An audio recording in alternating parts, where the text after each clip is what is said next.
Assalamualaikum warahmatullahi wabarakatuh. Saya Mufti Urfa dengan NIM 2305113098 dan di sini saya akan menyampaikan resensi buku yang telah saya buat untuk melengkapi tugas kajian kebahasaan.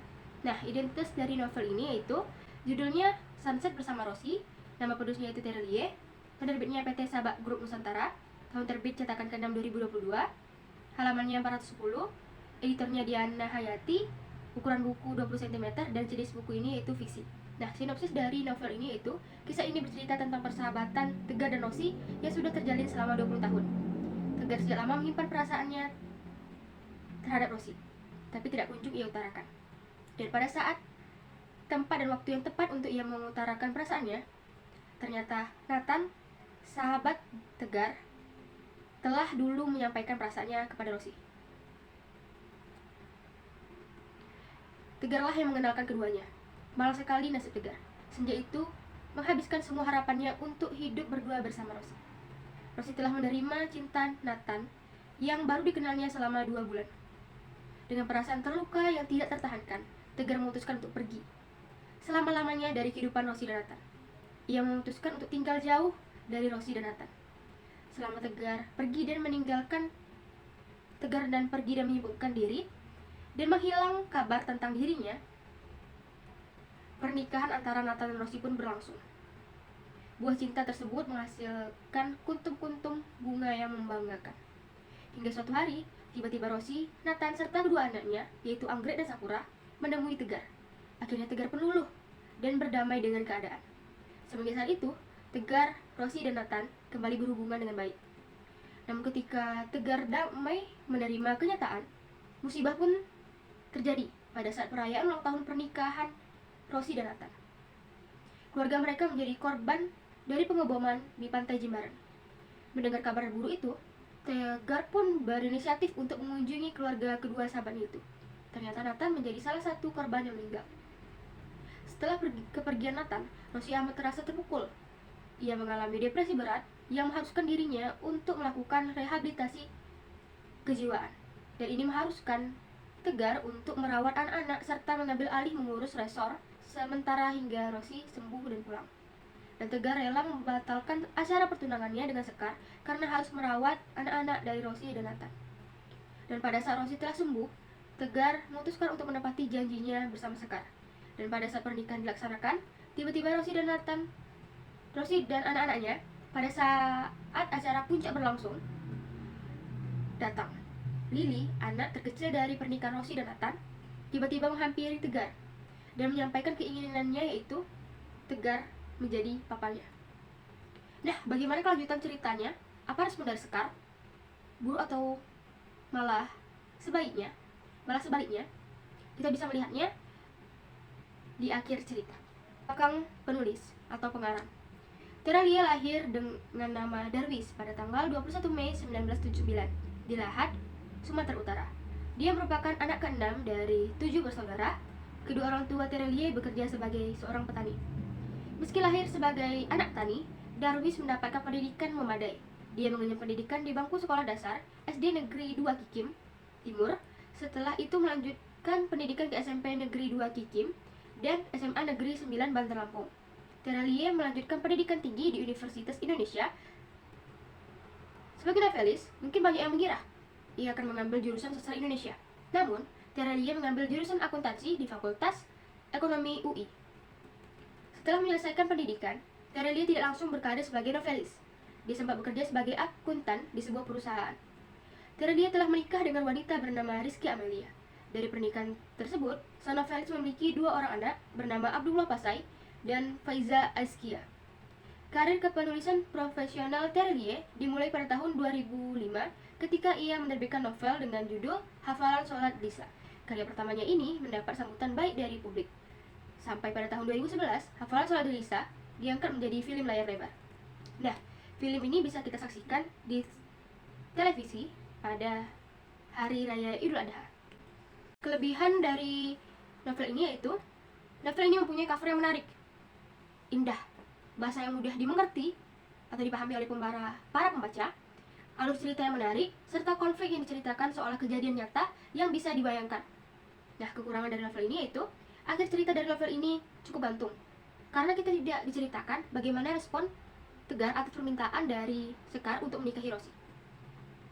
Nah, tema dari novel ini yaitu cinta dan pengorbanan, persahabatan, dan kekeluargaan.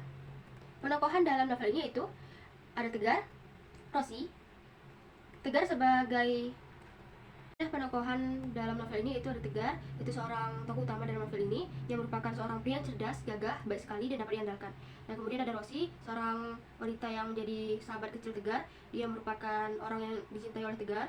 Nah, ada Nathan, seorang sahabat Tegar di masa perkuliahan, yang merupakan suami dari Rosi dan ayah dari Anggrek, Sakura, Jasmine, dan Lily.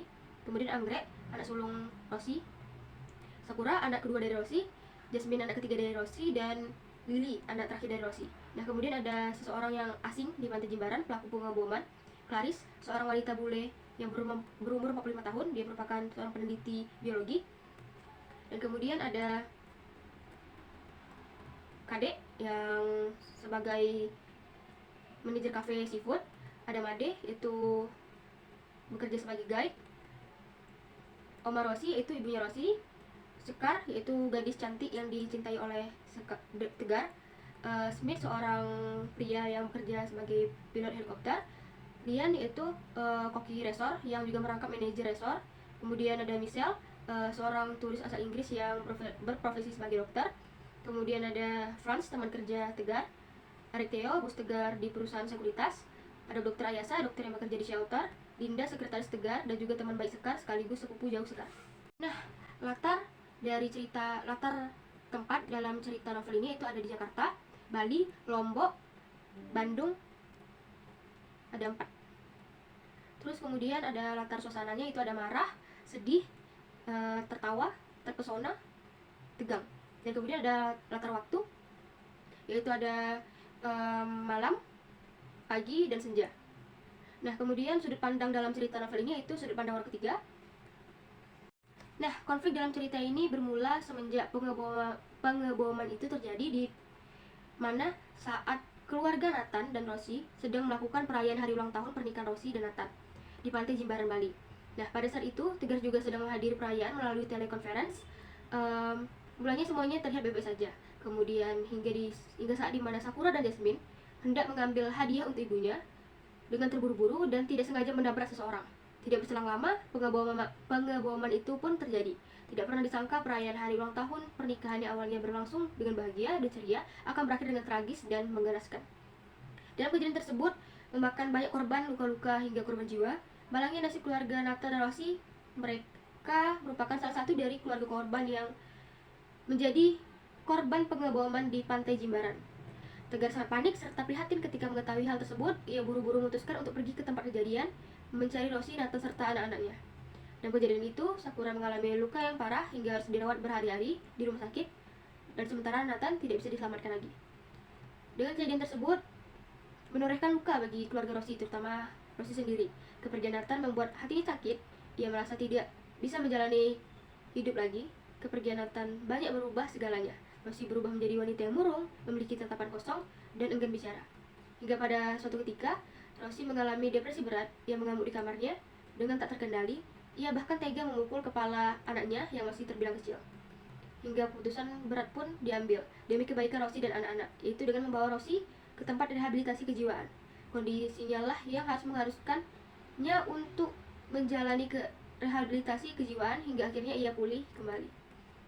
Tegar yang awalnya hanya ingin tinggal sementara di Gili Trawangan, akhirnya memutuskan untuk tinggal di sana hingga kondisi Rosi pun pulih dan bisa pulang. Dan ia juga memutuskan pilihan terberat dalam hidupnya, itu memutuskan untuk menunda pertunangannya dengan Sekar.